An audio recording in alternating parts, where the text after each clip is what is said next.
Bonjour, moi je suis Philippe Bach, je suis historien au Village Acadien.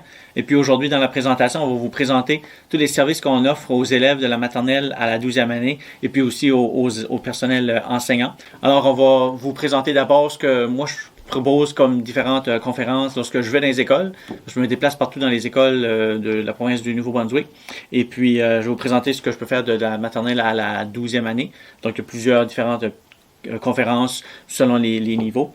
Et puis ensuite de ça, on va vous présenter qu'est-ce que le village acadien est en mesure de vous offrir lorsqu'on est ouvert durant la saison. Donc nous, on ouvre la plupart du temps dans la première semaine ou dans la moitié de la première semaine du mois de juin.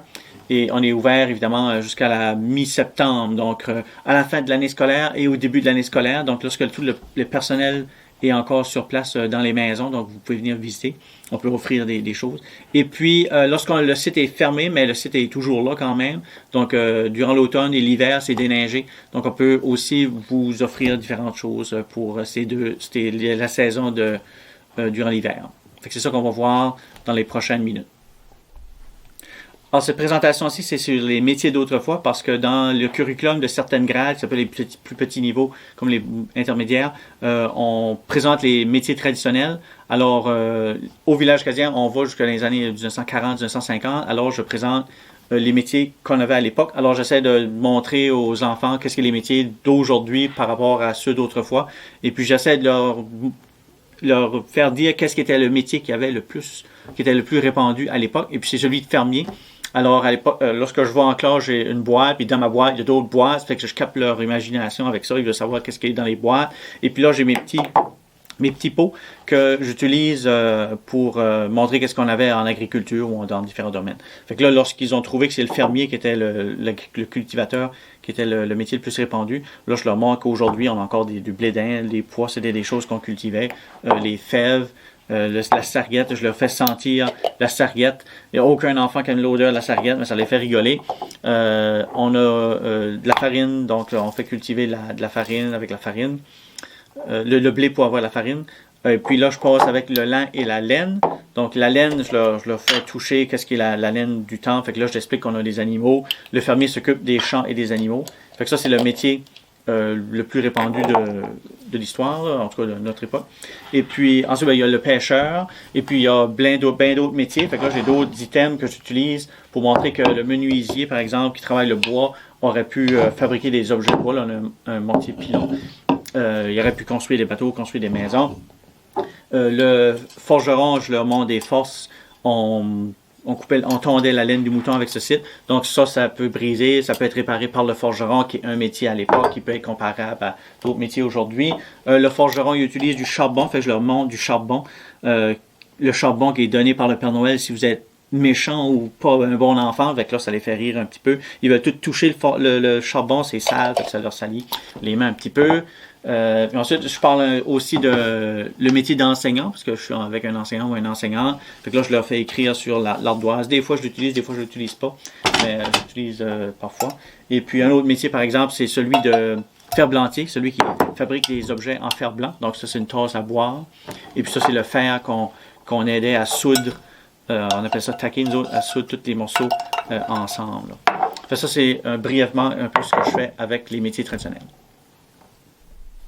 Une autre présentation que je fais depuis déjà plusieurs années, à tous les niveaux, de la maternelle à la 12e année, dépendamment du curriculum, mais je sais qu'à la polyvalente, il y a des cours sur l'alimentation, sur la santé, des fois je vais dans ces niveaux-là parfois. C'est de l'alimentation en Acadie. Donc ça, c'est accompagné d'un PowerPoint, d'une présentation avec des images, et puis des petits objets, fait que ce soit la maternelle ou à la 11e ou 12e année, le cours option, il y a toujours une présentation qui est adaptée par rapport au groupe d'âge. Maternelle, première année, des fois, ils ne savent pas lire et écrire. Fait que j'ai juste des images à leur montrer. Et puis, j'amène des objets, en plus de ceux qu'on a là, j'amène des légumes frais qu'on aurait plantés à l'époque dans le jardin, puis qu'on aurait cuisiné. Fait que souvent, j'ai un chou, des patates, carottes, que je coupe en deux, puis je le fais sentir, je le fais toucher. Vraiment les légumes frais, parce que des fois, un enfant de 5 ans, 6 ans, il n'a jamais vu un chou de sa vie, ou il n'a jamais vu une carotte ou d'autres aliments que j'amène là. J'ai encore toujours mes petits plats, ça fait que je leur explique qu'on faisait pousser du blé, puis avec le blé, qu'est-ce qu'on fait avec du blé? Ben, on va faire de la farine, puis avec la farine, ben, on va faire différentes pâtisseries. Là, je leur explique aussi qu'on a de la farine de sarrasin, qu'on fait des plats dans le Madawaska, ou des crêpes, parce que les crêpes, on faisait ça beaucoup avec la farine de sarrasin. Encore là, j'ai mes grains de fèves, j'ai l'épice de sarriette, puis là, j'ai ajouté du poivre, parce qu'on peut acheter des objets au magasin. Puis le poivre, c'est quelque chose qu'on va acheter au magasin. Fait que je leur demande qu'est-ce qu'on peut acheter au magasin versus qu'est-ce qu'on fait à la ferme par rapport à l'alimentation. Puis après un certain temps, ben là, je leur explique qu'on a des conserves. Fait que là, j'ai des vieilles conserves, j'ai des nouvelles conserves. Fait que là, je leur montre qu'à l'époque, ils pouvaient avoir c'est roast beef, là, c'est du bœuf ou du homard. Les Acadiens n'auraient pas nécessairement acheté ça, mais c'était disponible sur les marchés. Je leur explique aussi comment est-ce qu'on conservait les aliments à l'époque, parce qu'à l'époque, il n'y a pas de frigidaire, mais il y a quand même de la congélation lorsqu'on fait un trou dans la terre, puis qu'on met de la glace, puis on fait une cave de dehors.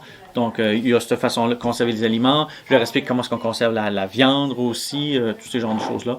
Puis, j'ai mes pots de comment conserver, que ce soit la confiture ou des pots en vaisselle comme ça. Fait que là, ils voient que celui-là, des fois, on l'a sous un autre format à la maison avec que ça tourne ici. Fait que là, ils peuvent voir différentes choses qu'on fait pour conserver les aliments. Fait que c'est un peu ça, brièvement, la présentation sur l'alimentation. Pour les classes primaires, une autre présentation que je fais, c'est celle des fêtes d'autrefois. Donc, j'ai une présentation avec des images, et puis j'ai encore là un de mes bacs que j'ai avec moi, et je prends le calendrier, et puis je commence avec le jour de l'an, puis je vais jusqu'à Noël. Donc, dépendamment du temps de l'année, je sais des fois dans le temps de Noël, je suis invité à parler de la fête de Noël d'autrefois. Fait que des fois, j'utilise cette conférence-là, ou lorsque c'est la semaine du patrimoine ou au mois de mars, je fais la présentation sur les fêtes populaires en Acadie. Puis quelques-unes de ces fêtes-là, c'est des fêtes où est-ce qu'on se déguisait, comme la Chandeleur, mais la mi-carême, puis le Mardi Gras. Alors, je présente ça aux enfants. Ensuite de ça, ben là, je leur montre vraiment qu'est-ce qu'on pouvait utiliser pour se déguiser à l'époque. Fait que là, ils aiment beaucoup ça. Là. Fait que, par exemple, à la mi-carême, au Mardi Gras, je leur dis quelqu'un avait sculpté un nez de cochon pour mettre dans son visage. Et puis là, les enfants, ils veulent tout essayer le nez de cochon. La même chose avec les cornes que j'utilise pour placer quelqu'un qui s'avait déguisé en bœuf. Fait que là, en bœuf ou en vache, fait que là, j'utilise ça. Je leur explique aussi qu'on avait toutes sortes de clochettes ou d'instruments qu'on s'installait nous autres mêmes sur nous autres pour faire du bruit lorsqu'on portait. Fait que là, ils peuvent porter des petites casquettes, qui vont bien ça, des différents draps qu'on peut avoir. Des fois, j'amène des sacs de carton, parce qu'à l'époque, il fallait faire un masque. Et puis, des fois, on avait des têtes d'oreiller comme ça qu'on pouvait faire des masques. Mais lorsqu'on était le Mardi Gras ou la mi-carême, on plaçait un masque comme ça. Puis là, on était ni vu ni connu. Alors ça, les enfants aiment beaucoup ça lorsque je sors tous les différents vêtements. Puis j'en profite pour leur faire essayer une paire de sabots en même temps. Donc là, ça me donne une chance de parler le vêtement d'autrefois. Puis là, j'ai toutes sortes d'autres tasses, puis des choses pour faire du bruit pour ça. Là. Fait que ça va pour la mi-carême, tout ça. Puis je parle un peu de ce que les gens auraient pu faire l'été, parce que l'été, il y a beaucoup moins de fêtes festives de ce style-là. Fait que c'est beaucoup l'agriculture, puis ça. Puis je mentionne aussi que l'anniversaire n'est pas beaucoup fêté à l'époque, comme bonne fête, puis les petits chapeaux de fête. Ça n'existe pratiquement pas avant les années 40-50. Et qu'aujourd'hui, c'est tout un événement lorsque quelqu'un a sa fête. Aujourd'hui, on fait une grosse fête. Mais à l'époque, des fois, on ne souhaitait même pas bonne fête à nos enfants. Tellement que c'était pas du tout une tradition. Là. Fait que c'est un peu ça que je fais pour les fêtes populaires d'autrefois.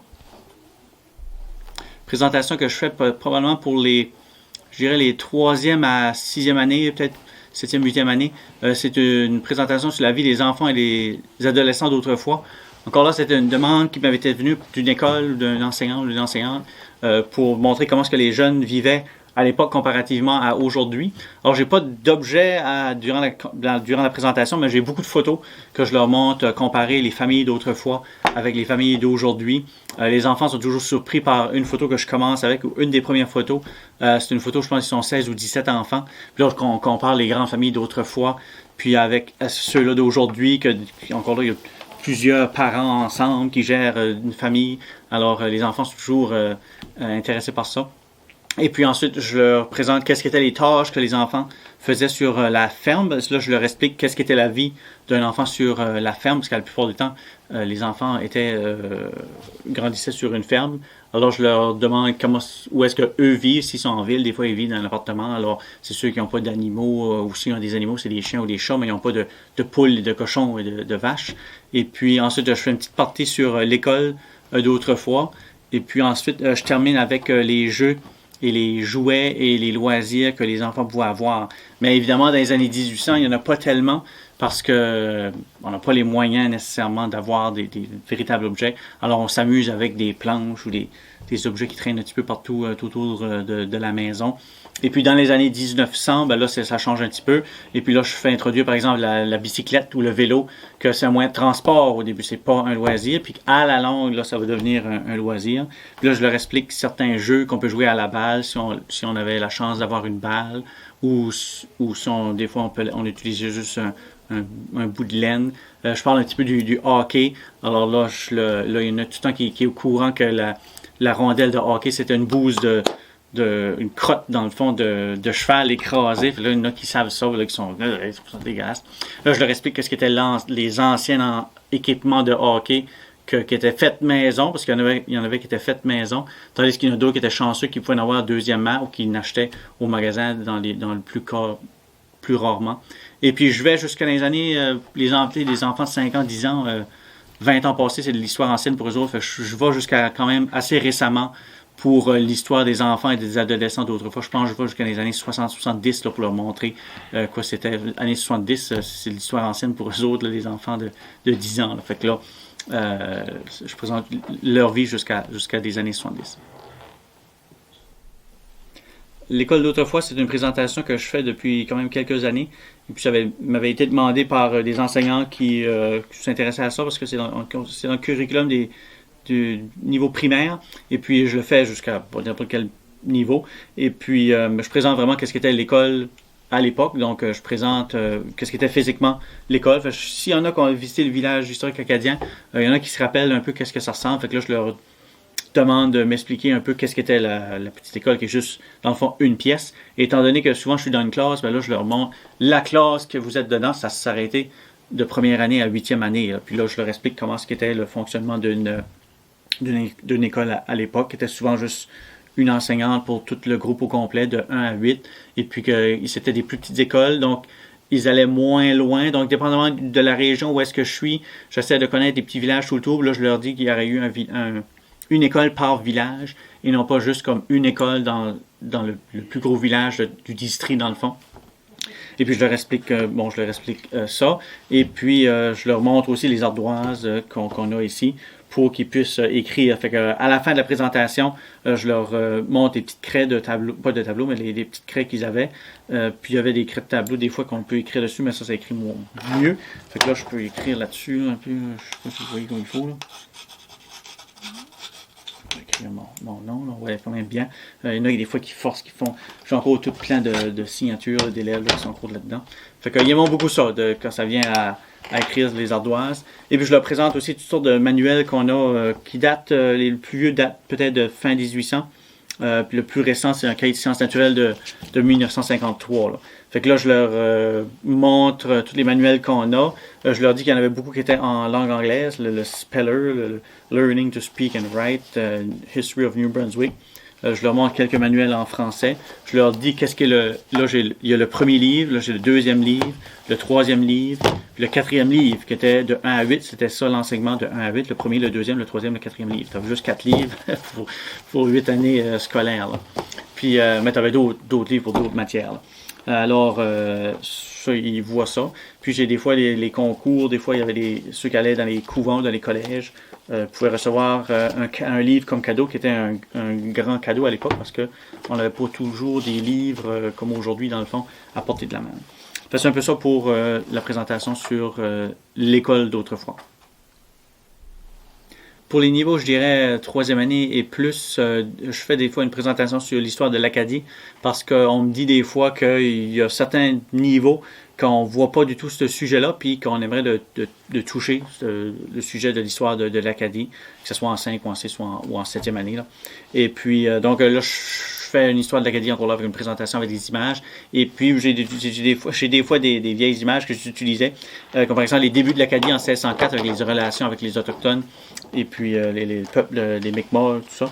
Alors, j'ai Samuel de Champlain, par exemple, un dessin que je montre pour expliquer qui ce qu'était Samuel de Champlain avec les débuts de 1604, l'arrivée des explorateurs, dans le fond.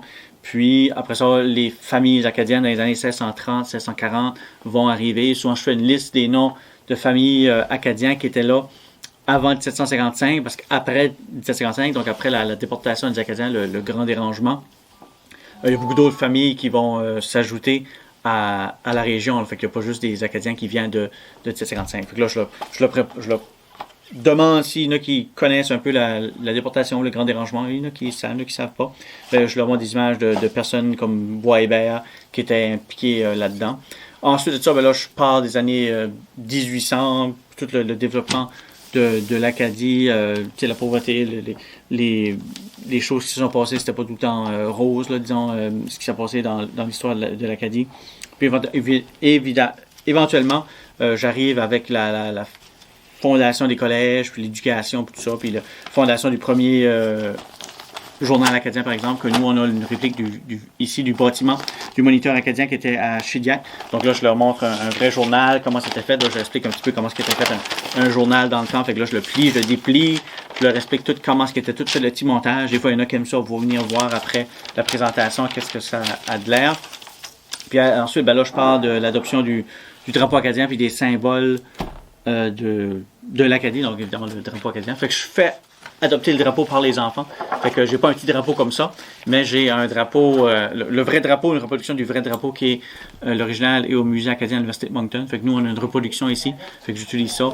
Marcel François Richard, c'était lui qui était un peu le cerveau pour l'adoption du drapeau. Puis, évidemment, je passe au travers tous les autres grands pans de l'histoire acadienne, que ce soit les caisses populaires acadiennes dans les années 1930. Puis j'arrive jusqu'à aujourd'hui, puis j'explique les rencontres des congrès mondiaux acadiens, par exemple, qu'à chaque 5 ans, il y en a un, que ce soit en 2019 à Moncton ou en 2024, qui va être dans la région de Nouvelle-Écosse, là, Pubnico, Argyle, dans ce coin-là. Donc, dépendamment d'où est-ce que le congrès mondial a été, des fois, il y en a qui se rappellent, des fois, il y en a qui se rappellent pas. 2014, ça fait déjà une dizaine d'années. Les enfants, ils n'ont pas 10 ans des fois, ou un petit peu plus. Voilà. À partir de maintenant, les prochaines présentations sont surtout pour les niveaux, je dirais, 6, 7, 8 et plus jusqu'à la 12e année. Alors, cette présentation-ci, c'est, je présente parfois des personnalités féminines, soit dans le cadre de la Journée mondiale des droits des femmes ou dans d'autres occasions, dans d'autres cours, dans d'autres classes. Alors, j'ai une présentation avec des photos là, que je montre sur PowerPoint. Et puis, j'ai aussi des livres là, que je peux vous montrer au moins quelques personnalités que je parle d'eux, qu'on peut avoir, qu'on peut lire des biographies. Là. Fait, une de deux autres, par exemple, c'est Marichette, là, qui est une femme qui avait écrit beaucoup dans les journaux à l'époque, qui elle écrivait dans son langage à elle, qui est le langage de la fin des années 1800. C'est des lettres qui sont intéressantes à lire. On a publié quand même plusieurs années passées ces lettres qui avaient été publiées dans l'Évangile de 1895 en 1898. Elle était un petit peu avant-gardiste à parler du droit des femmes, les femmes, le travail à la maison, les genre de choses. On a la biographie d'Eddie Butler. Évidemment, Eddie Butler est bien connu, une artiste, elle a chanté pas mal depuis les années 60-70, fait que originaire de Packetteville. D'autres biographies de femmes, j'ai tombé dessus sur Dorino Frigo, que moi-même j'ai connue lorsqu'elle était au musée à Tracadie. Donc c'est une religieuse qui a été religieuse pendant peut-être une soixantaine d'années. Elle a eu différents postes au sein des hospitalières Saint-Joseph. Ça me donne l'occasion de parler du travail des femmes dans les communautés religieuses qui ont œuvré dans les couvents. Avec les éditions de la francophonie, on a beaucoup de témoignages de différentes femmes, d'hommes aussi, là, mais comme ici par exemple, cette dame-là, Priscille Frenette-Doucette. Donc il y a beaucoup de gens qui ont donné leur récit de vie, et puis là on peut voir qu'est-ce qu'est le parcours d'une femme comme elle, mais il y en a beaucoup d'autres dans ce genre de série-là de récits de vie. Et puis on a une que je parle aussi souvent, c'est de Edith Pinette de Packetteville, qui a aidé à mettre au monde plusieurs milliers d'enfants, qui était une sage-femme, elle avait le magasin général, elle vivait sur une grande ferme, elle-même, elle a eu beaucoup d'enfants, donc elle avait une vie assez remplie. Puis moi-même, quelques années passées, j'ai commencé une série de livres sur les récits de vie, un peu comme la madame-là. Et puis moi, j'ai rencontré plusieurs femmes qui ont fait beaucoup de choses. L'année passée, j'avais fait une petite chronique à Radio-Canada, par exemple, sur Thérèse Albert, qui était l'une des premières femmes acadiennes à avoir joué du violon en public. Il y en avait une à l'île Prince-Édouard avant elle, je pense, un petit peu avant. Puis elle était peut-être dans les pionnières par rapport à ça. Alors, il y a beaucoup d'autres femmes dans les livres là-dedans que je parle en classe sur leurs différents parcours pour les femmes acadiennes. Une présentation que je fais, c'est celle du métier d'historien ou des métiers qui sont connexes à l'histoire, que ce soit archiviste ou conservateur d'un musée, mais surtout historien, c'est ça le poste que j'ai officiellement. Et puis, donc, je commence avec mon intérêt de l'histoire, d'où est-ce que c'est venu, d'où est-ce que ça peut venir. Je raconte tout le temps que ça vient de lorsque je vais écouter le film de Jurassic Park, le parc Jurassic en 1993, j'avais été voir ça au Cinéparc à Néguac. Puis j'avais été en admiration devant les dinosaures, tout ça, puis je vais commencer à vouloir être archéologue, puis fouiller dans la terre. Puis j'avais aimé beaucoup l'Égypte ancienne, fait que c'est de là c'est venu. J'explique aux jeunes que l'intérêt est venu aussi que je vivais avec mes grands-parents, que nous on vivait dans le sous-sol, puis mes grands-parents vivaient en haut. Fait que on avait toujours la visite de gens qui connaissaient mes grands-parents, puis qui racontaient des histoires de début 1900, puis de toutes sortes d'histoires sur la ferme, comment les gens vivaient. Alors j'explique un peu mon parcours ensuite. À l'université, à l'école, à l'université, tout ça. Puis ici au village acadien, mes tâches que j'ai depuis les dernières années. Là. Fait, dépendamment du public, s'il y en a qui sont intéressés, je le fais aussi, je pense, le plus petit niveau, je pense que j'ai fait c'est deuxième année, mais je le fais jusqu'au secondaire, ceux qui sont intéressés à savoir qu'est-ce qu'est le métier d'historien. Parce que des fois, il y a des journées des métiers aux écoles. Une des choses que j'explique aux jeunes, c'est que je dois m'occuper de la collection du village. Fait que le travail de celui qui est du côté histoire patrimoniale, c'est pas juste historien, écrit des livres, mais il s'occupe de la collection du village. Il travaille beaucoup en étroite collaboration avec les interprètes du site qui préparent beaucoup de documentation pour eux autres. Mais je dois m'occuper de la collection qui est presque 10 000 objets, qui n'est pas une grosse collection muséale, mais on en a une pareille. Puis une des choses que je fais, c'est que je dis aux enfants que j'ai un petit crayon magique qui peut écrire sur n'importe quelle surface. Puis que lorsqu'on a un objet, par exemple comme celui-ci, c'est une vieille lampe à chemin de fer, là, rouillée un petit peu, maganée, c'est que chaque objet est numéroté. Fait que c'est moi qui mets les numéros, puis c'est moi qui fais le dossier de tout chaque objet de la collection de tout le village qu'on visite. Lorsqu'on voit le village, chaque objet a un numéro. Fait que là, c'est 2009.7.6. On l'a acquis en 2009, probablement moi qui était là. 7, c'est le numéro du donateur de cette année-là, donc c'est le 7e donateur cette année-là. Puis numéro 6, c'était le 6e objet de cette collection-là. Donc 2009, c'est lorsqu'on était on était en train de préparer l'exposition qu'on a dans la gare. Alors, c'est un peu ça, un résumé de ce que je peux faire lorsque c'est la présentation sur les métiers. Sur le métier d'historien. Une présentation que je fais pas mal exclusivement pour les jeunes du secondaire, c'est la médecine traditionnelle puis l'hygiène, parce qu'il y a un cours optionnel là-dessus au secondaire. Et puis, durant cette période-là, je parle de ce qu'était la médecine traditionnelle. Mon livre de base, c'est celui-ci. Et puis, beaucoup de témoignages que j'ai ramassés au fil des années, que les gens me racontaient comment est-ce qu'on se soignait à l'époque, avant les médicaments. Fait que la médecine traditionnelle en Acadie par Marielle Cormier-Boudreau. Ça, c'est la plus vieille édition. Là. Le livre a été réédité. Puis on a là-dedans toutes sortes de concoctions que les gens utilisaient pour se soigner. Je ne vais pas toutes les mentionner, mais bon, il y en a beaucoup de toutes sortes de genres de choses. Des fois, j'amène aussi, lorsque c'est l'automne, tôt l'automne, lorsque je peux aller dans les classes, je fais des petits pots, des petits cruchons, puis là, je peux mettre des fleurs là-dedans, des herbes que les gens auraient utilisées. Ben, si c'est en plein hiver, là, je peux pas faire ça, mais on utilise ça. Pour l'hygiène, c'est la même chose.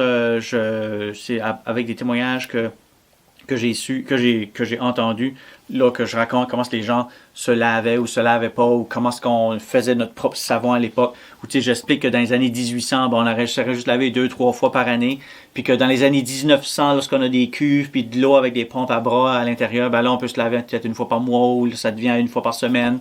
Ou, on a la cuve, on met de l'eau chaude, puis on lave tous les enfants dans la même eau, du plus vieux souvent au plus jeune. J'explique des choses comme ça aux jeunes, aux enfants. Puis je mentionne aussi quelques manuels qu'on avait à l'époque, parce qu'à l'époque, c'est beaucoup la santé physique, disons, puis la santé mentale, ça, même jusqu'à pas longtemps passé. Dans les années 1800, c'est pas trop pensé, en tout cas, on pensait pas trop à ça. Mais on avait quand même des manuels de Physiology and Hygiene, Good Health, fait qu'on avait des manuels de ce genre-là. en classe chez les Acadiens, que nous, on a trouvé ça chez les Acadiens qui avaient ces manuels-là pour expliquer la santé dans le temps. On avait beaucoup aussi, l'Église avait beaucoup une emprise sur la santé, puis le bien-être, tout ça. Fait qu'on a toutes sortes de livres de la maman idéale, puis aux jeunes filles face à la vie, l'épouse, l'attrait du foyer, comment se faire des amis, l'éducation familiale du jeune homme. On a l'économie domestique à l'école primaire supérieure, morale et médecine. Fait qu'on a beaucoup de manuels comme ça qui expliquent ce qu'était la morale était souvent mixé, mélangé avec les soins de santé, puis l'hygiène, puis toutes ces genres de choses-là. Quand c'était enseigné dans les couvents, puis dans les collèges. Là. Mais médecine traditionnelle, de côté-là, c'est expliquer qu'est-ce qu'étaient les plantes ou les herbes qu'on pouvait utiliser ou les remèdes qu'on avait autour de la maison. Fait, ça, c'est un peu brièvement la présentation sur la médecine traditionnelle puis l'hygiène.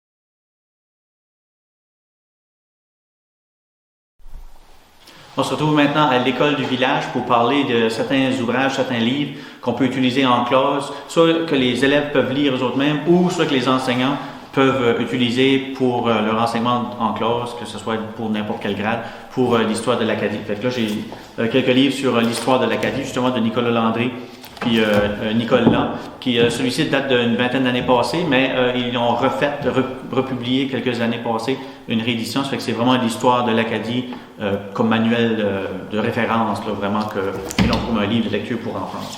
Pour les jeunes, par exemple, ils peuvent lire La déportation des Acadiens, qui est dans la collection Raconte-moi. Donc, Raconte-moi, c'est une collection qui a été faite pour encourager les garçons à lire.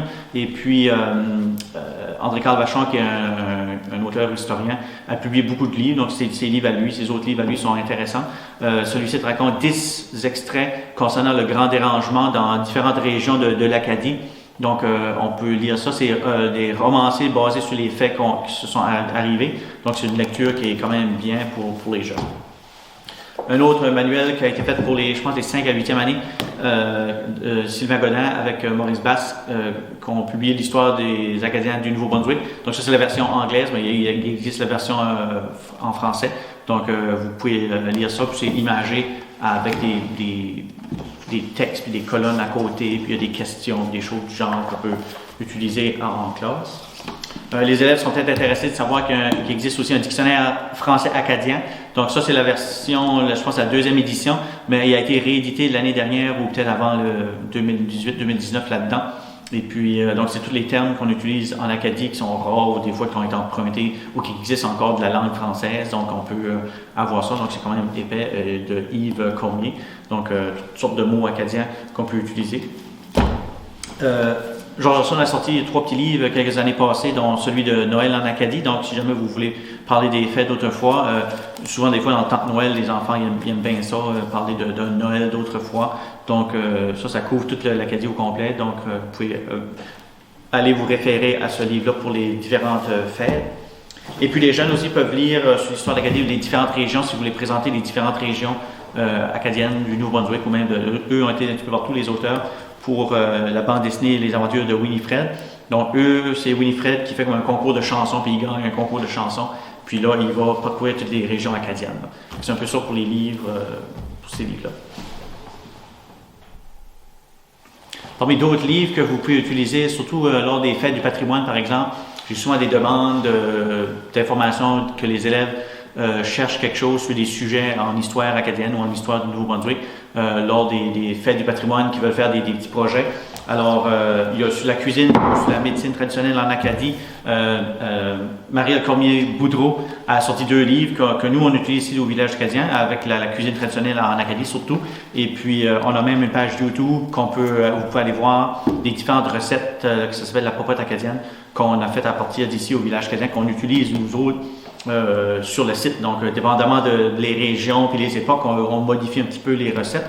Mais c'est un livre que si jamais un élève veut faire un kiosque ou un projet sur une recette ou le pain, le beurre en Acadie. J'ai déjà vu ça dans le passé, dans les projets. Vous pouvez utiliser le livre, ce livre-ci.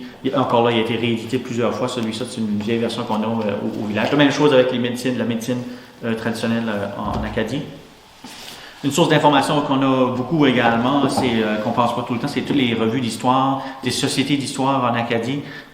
Ici, on a la Société historique Nicolas Denis qui couvre le nord-est du Nouveau-Brunswick. On a la Société historique de la Mer Rouge qui couvre, de Shediac à Cap-Pelé. Vous en avez une à Grand-Digue, à Memramcook. Il y a la Société historique du Madawaska, la Société historique acadienne aussi qui couvre toute l'Acadie. Donc, pour les histoires plus régionales, plus dans les régions plus locales, il y a une foule d'articles là-dedans qu'on peut trouver que les jeunes peuvent trouver des sujets super intéressants. Je vous allez trouver les revues qui sont des fois dans les bibliothèques au bureau des sociétés d'histoire. Puis, c'est des ouvrages qui sont facilement consultables. Moi, j'ai utilisé celle-ci pour vous montrer parce que le phare qui est là, c'est le phare de Grand-Anse.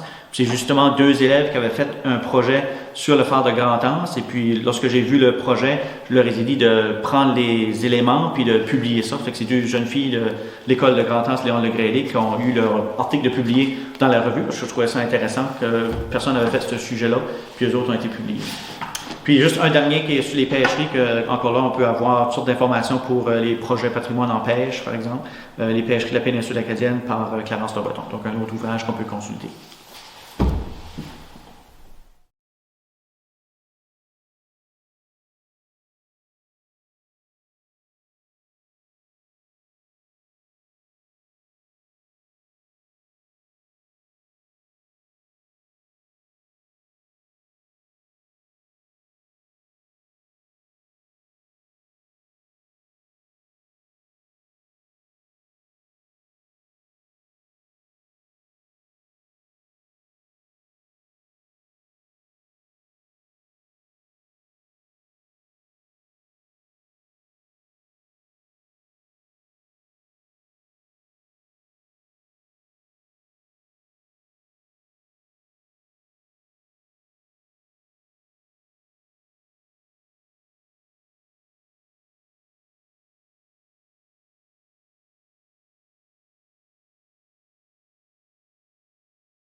Là, on se retrouve dans la maison Robuchot qui venait d'Inkerman. Et puis, c'est une maison typique des années 1800, maison acadienne.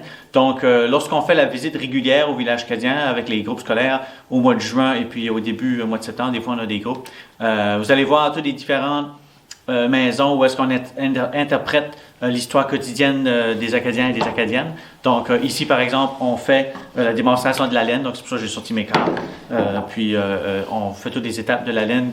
On a toujours des moutons ici. Donc, les jeunes vont voir des fermes des années 1800 jusqu'à 1930 à peu près, puis d'autres différents bâtiments connexes qu'on a sur la ferme. Et puis d'autres bâtiments qui interprètent d'autres différentes choses, comme par exemple le bâtiment des Robins, où est-ce qu'on voit le métier de la pêche. On a une taverne, on a le magasin général, la menuiserie, l'imprimerie, l'école, une chapelle, le moulin à farine. On a tous différents bâtiments aussi au 20e siècle, le château Albert.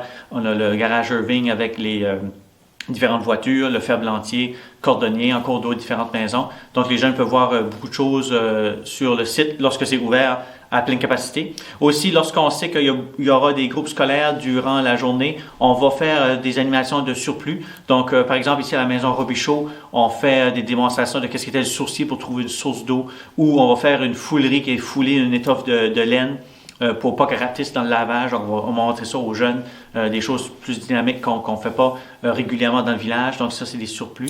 Et puis, si jamais il y a de l'intérêt, on a toujours des rallyes recherches aussi, soit sur l'architecture des maisons, soit sur les animaux, des anciens objets comme dans la maison, comme le rouet ou de métiers à tisser. Des fois, les jeunes n'ont jamais vu ça. Alors, c'est intéressant de voir qu'est-ce qui est le nom de pas de ces bâtiments-là, mais de ces objets-là et à qu'est-ce que ça servait. Donc, on peut leur offrir ces différents rallyes-là lorsque les écoles viennent visiter et qui sont par eux autres mêmes. Ils peuvent voir aussi toute la différente cuisine qu'on prépare, parce qu'il y a quand même 14 maisons où est-ce qu'il y a des différents repas qui se préparent dans le village. Et puis, on invite aussi les jeunes à différents endroits pour manger. On a des espaces au centre d'accueil, on a des espaces aussi à pique-niquer sur le site.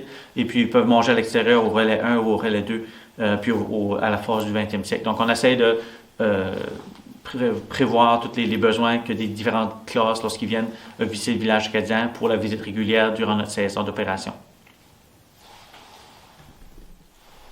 Le village historique acadien, lorsqu'on est fermé, on est hors saison, mais on peut quand même offrir des visites guidées aux jeunes ou aux classes lorsque vous venez visiter le village acadien. Donc, on a différentes thématiques qu'on peut développer. Il y a bien sûr la visite juste normale du village, où est-ce que là, on peut ouvrir certains bâtiments qui peuvent intéresser les jeunes ou qui, à la demande des fois des jeunes. Et puis, on a des différentes thématiques qu'on peut développer, comme celui des métiers traditionnels, par exemple, qu'on peut aller en classe, mais lorsqu'on veut faire une visite durant l'hiver, par exemple, on va aller dans des endroits qui sont spécifiques à certains métiers. Donc, on va parler peut-être du fermier, du pêcheur. Puis ensuite, bon, on ira dans certains bâtiments qui sont accessibles, comme le moulin à farine, parler du meunier. Ici, à l'école, les jeunes aiment tout le temps venir voir l'école, donc on peut parler du métier de l'enseignant, tous les autres métiers qu'entourent de l'enseignement qui n'existaient pas dans le temps, qui existent aujourd'hui, donc on fait des comparaisons. On peut aussi faire une présentation sur les différents types d'architecture des maisons, donc comment les maisons sont construites, puis montrer la différence entre les premières maisons du village jusqu'aux dernières maisons qui sont dans les années 1930. Et puis, on peut aussi faire une visite guidée surtout à propos de l'alimentation, tout ce qui est la nourriture, tout ce qui est le potager, la ferme. Même si on est fermé, puis en hiver, on ne voit pas les champs, on peut quand même entrer dans certaines maisons. Et puis là, expliquer comment les gens cuisinaient avec le foyer de pierre. Après ça, il y a de l'évolution. Là, on a une maison qu'on a un poêle à bois, mais en pierre, à la maison cire. Et puis ensuite, ça, il y a les poêles à bois, puis il y a les différents types de poêles à bois qu'on peut montrer lorsqu'on est fermé, mais ils sont encore là, les poêles à bois dans l'intérieur de la maison. Donc, il y a différentes thématiques comme ça, thématiques de textile, différentes thématiques qu'on peut développer lorsqu'on a une visite durant l'hiver. Et puis également l'hiver, les jeunes, vous pouvez venir seulement marcher comme la population est invitée à marcher, ça c'est gratuit. Ils peuvent venir marcher sans nécessairement avoir un guide avec eux autres qui les accompagnent.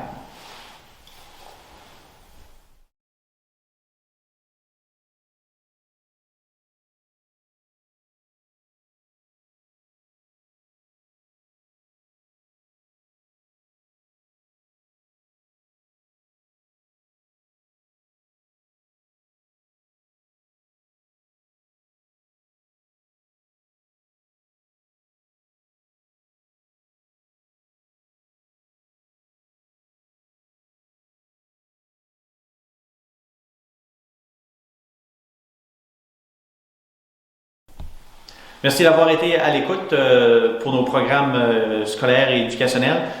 Évidemment, toutes ces choses-là ont des coûts. Donc, lorsque vous venez visiter le village, par exemple, en saison, c'est 5 par élève. Et puis, lorsqu'on a des présentations à aller dans les écoles, dépendamment des distances, il y a des frais associés à ça durant l'hiver puis l'automne. Et puis, dans les années à venir, on va essayer de développer aussi avec notre site web une page ou un endroit qui est dédié à tous les programmes scolaires qu'on pourra placer là-dessus, avoir des différentes présentations, des différentes vidéos, peut-être même des rallyes qu'on vous proposera à faire. Donc ça va être dans les années à venir. Mais on vous invite à nous consulter. On peut faire aussi différentes présentations sur demande. Je sais que des fois, on a certaines demandes pour certains thèmes que ça va juste être fait une fois, mais on peut toujours collaborer pour différents projets, que ce soit durant toute l'année ou que ce soit la semaine du patrimoine ou durant les fêtes du patrimoine, quand on fait les fêtes régionales ou les fêtes ou lorsqu'il y a des projets, puis ça prend des juges, par exemple, des écoles, on est toujours ouvert à faire ce genre de collaboration. Donc, à la prochaine.